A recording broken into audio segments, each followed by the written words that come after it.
અણહિલ વાડી ગૌ ભક્તિ મહોત્સવ અંતર્ગત 1 ડિસેમ્બરથી 7 ડિસેમ્બર સુધી પૂજ્ય રમેશભાઈ ઓઝાના મુખારવિંદે પાટણની હરિઓમ ગૌશાળા અને ગૌ હોસ્પિટલ અનાવાડાના લાભાર્થી યોજાનાર ગૌ ભક્ત કથાને સફળ બનાવવા માટે પાટણ માર્કેટયાર્ડમાં વિરાટ સજ્જન શક્તિ ગૌ સંમેલન યોજાયું હતું, જેમાં 2000 કરતાં વધારે ભાઈઓ અને બહેનો ઉપસ્થિત રહ્યા હતા. ઉપસ્થિત સજ્જન શક્તિને આશીર્વચન આપતા પૂજ્ય મુકુંદ પ્રકાશજી મહારાજે જણાવ્યું હતું કે પાટણ અને પાટણ પંથકના વિસ્તારોમાં ગૌમાતાના આશીર્વાદથી અનેક સંતોના પાટણમાં પગલાં પડવાથી આ ધરતી પાવન થવાની છે. ત્યારે આ સંમેલનમાં પાટણના ધારાસભ્ય ડોક્ટર કિરીટભાઈ પટેલ ઉપસ્થિત રહ્યા હતા અને તમામ સહયોગ આપવાની ખાતરી આપી હતી. તો આ સંમેલનમાં વક્તા તરીકે ઉપસ્થિત મંજીતભાઈ બારોટે જણાવ્યું હતું કે ગાય બચશે તો દેશ બચશે. એમણે ગૌ માતાનો મહિમા પણ જણાવ્યો હતો. તેની જવાબદારી આપણા સૌની છે.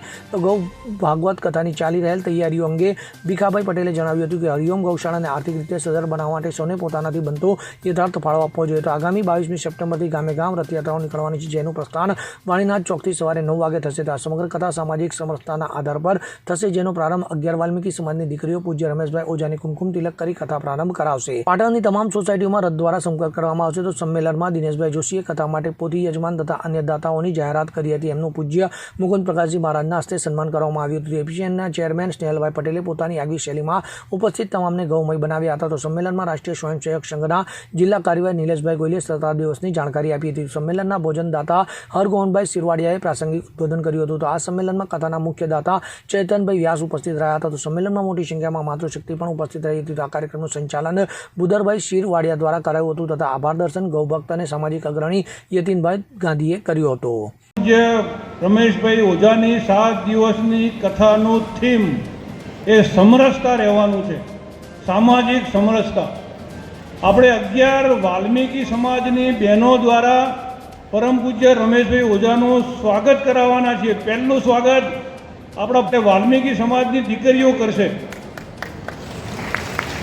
સમરસતાના બેઝ ઉપર આ કથા કરવાના છીએ, કારણ કે આ દેશ માટે સૌથી મોટામાં મોટી કોઈ સમસ્યા હોય અને સમસ્યા જો બનવાની હોય તો એ સામાજિક સમરસતા છે.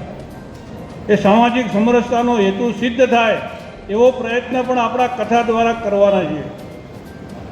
મુખ્યમંત્રીથી કરીને, મંત્રીઓથી કરીને, ધારાસભ્યોથી કરીને કોઈ પણ રાજકીય ભેદભાવ રાખ્યા વગર બધા જ મહાનુભાવોને આમંત્રણ આપવા માટેની પત્રિકા આપણે બનાવી છે, સમય લેવા માટેની પત્રિકા.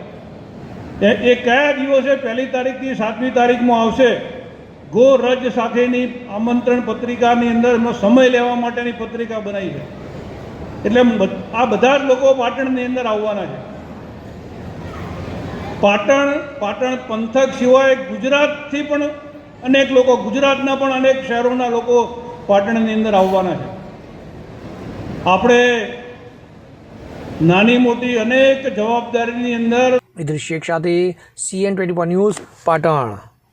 હવે જુઓ દેશ દુનિયાની તમામ ખબરો તમારી આંગળીના ટેરવે. ઉઠાવો મોબાઈલ અને Google Play Store પરથી ડાઉનલોડ કરો અમારી CN24 ન્યૂઝ મોબાઈલ એપ.